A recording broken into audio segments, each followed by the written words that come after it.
Hello বন্ধুরা, তো আজ চলে এসেছি আমার এটা জেব্রা মাছের ট্যাঙ্ক। এটা 1.5 ফুট বাই 1 ফুটের ট্যাঙ্ক আছে। এই ট্যাঙ্কটা আমি আমার বন্ধু মিলেই বানিয়েছিলাম। তো এই ট্যাঙ্কে কিছু জেব্রা আছে, জেব্রা মাছ, আর কিছু রোজি বার্ব আছে। রোজি বার্ব 6-7টা আছে। আমি এই ট্যাঙ্কটা 1.5-2 মাস হয়ে গেল এটা দেখাশোনাই করি না এই ট্যাঙ্কটা। তার ফলে কী হয়েছে যে নোংরা দেখতে পাচ্ছ তোমরা, ভীষণ পরিমাণ নোংরা জমেছে, মানে বলে বোঝাতে পারবো না। এখানে দেখতে পাচ্ছ তোমরা নিচে, আর শুধু অ্যাকোয়ারিয়ামের ভেতরে না, অ্যাকোয়ারিয়ামের বাইরে যে গা দিয়ে দেখতে পাচ্ছ এই যে মানে শ্যাদলা জমে গেছে, শ্যাদলা যাকে বলে।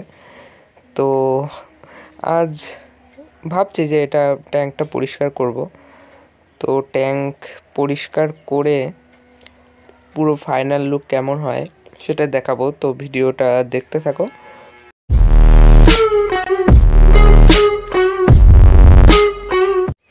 তো গাইস, খালি নোংরাটাই পরিষ্কার করব না, নোংরা পরিষ্কার করার সাথে জলটাও অনেক পুরনো হয়ে গেছে। তো এতখানি জল, প্রায় অর্ধেকের বেশি জলটাই ফেলে দেব, আর কিছু জলটা থাকবে, আর বাকি পুরোটাই নতুন জল অ্যাড করে দেব। আর শুধু জলই না, যে মানে নোংরা পরিষ্কার করব, জল চেঞ্জ করব, এরপর যে নিউ লুকটা হবে পুরো অ্যাকোয়ারিয়ামের। তো দেখতে থাকো নিউ লুক পুরো।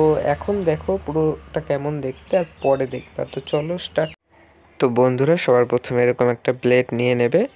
তারপর ব্লেডটা নিয়ে যে অ্যাকোয়ারিয়ামের সাইডের যে নোংরাগুলো আগে ওগুলো পরিষ্কার করব। তো ব্লেড দিয়ে এইভাবে এমনভাবে চাচবে, দাগ হবে না, ব্লেড দিয়ে অবশ্য কাঁচে দাগ হবে না। তো একটু প্রেশার দিলেই দেখবে নোংরাগুলো ওরকম কেটে যাবে।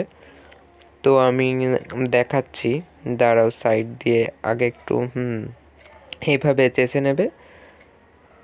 তো দেখতেই পাচ্ছ। এবার দেখো বন্ধুরা, যে এই সাইড দিয়ে যেটা দেখতে পাচ্ছ দুদিকেই নোংরা জমে রয়েছে, অথচ মধ্যেখানটা যেখানটা আমি ব্লেড চালিয়েছি সেখানটা পরিষ্কার হয়ে গেছে। তো এইভাবে এখন পুরোটাই চেঁচে নেব। তারপর যে নিচের যে নোংরাটা সেটা সাইফন পাইপের দিয়ে তুলে দেব।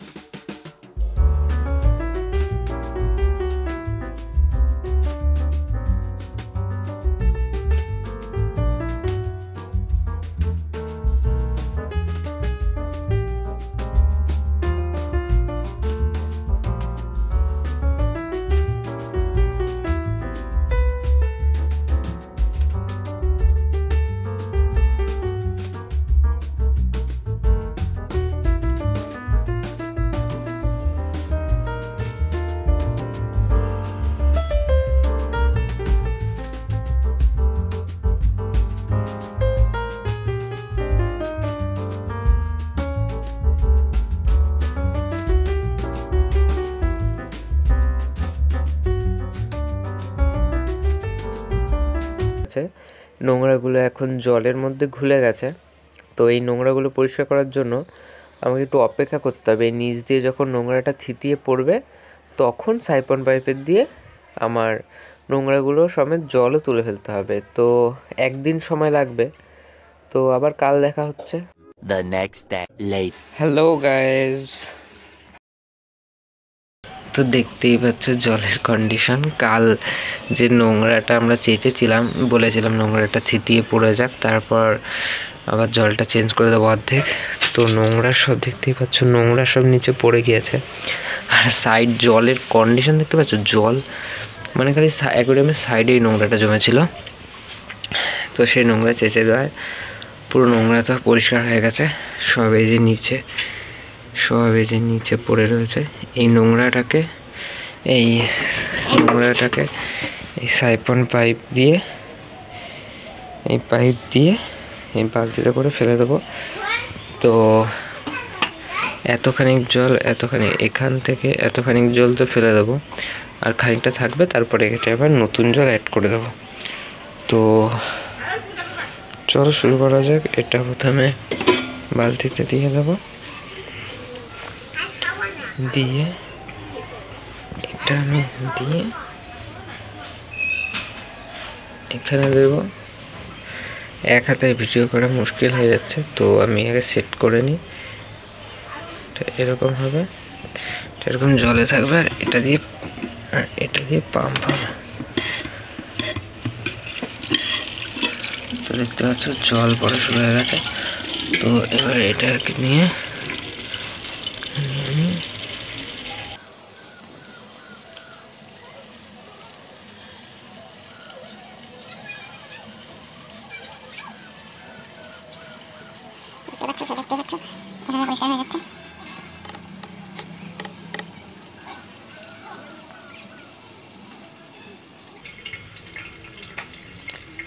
তো এভাবে আমার নোংরা পরিষ্কার হয়ে যাবে আর জলও ভরে যাবে। তো দেখতে পাচ্ছ পুরো নোংরা জল।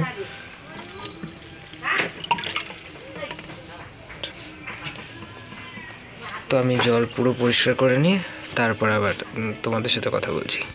তো বন্ধুরা দেখতে পাচ্ছ যে আমি অর্ধেক জলটা ফেলেই দিয়েছি আর সব নোংরাও ক্লিয়ার হয়ে গেছে।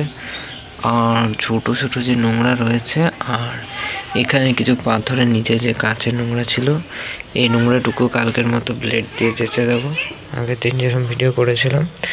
তো দেখতে পাচ্ছ পাথর যে নোংরা ছিল সে নোংরা সব ক্লিয়ার হয়ে গেছে। আর মাছের কন্ডিশনও তো ভালোই আছে।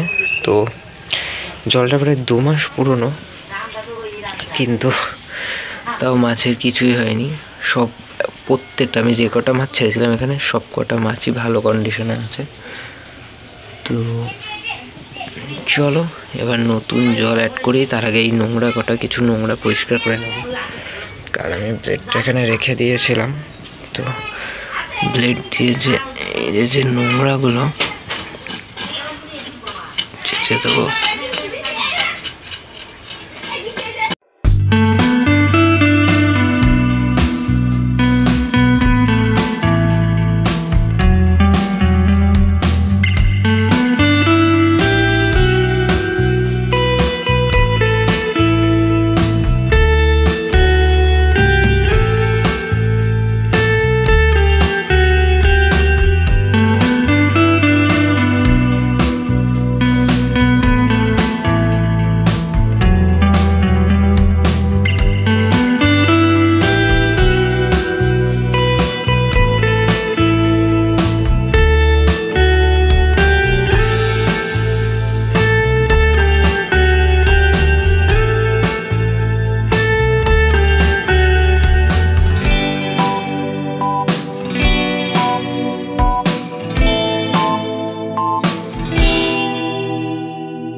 তো বন্ধুরা দেখতেই পাচ্ছ অ্যাকোয়ারিয়ামের জল এখন কেমন পরিষ্কার হয়ে গেছে, জলে একটু নোংরা নেই। মাছগুলোর যার জন্য ভালো কন্ডিশন থাকবে, ভালো হেলথ থাকবে।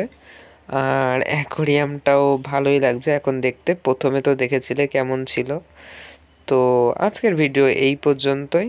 আরও ভালো ভিডিও দেখতে চ্যানেলের সাথে জুড়ে থাকো।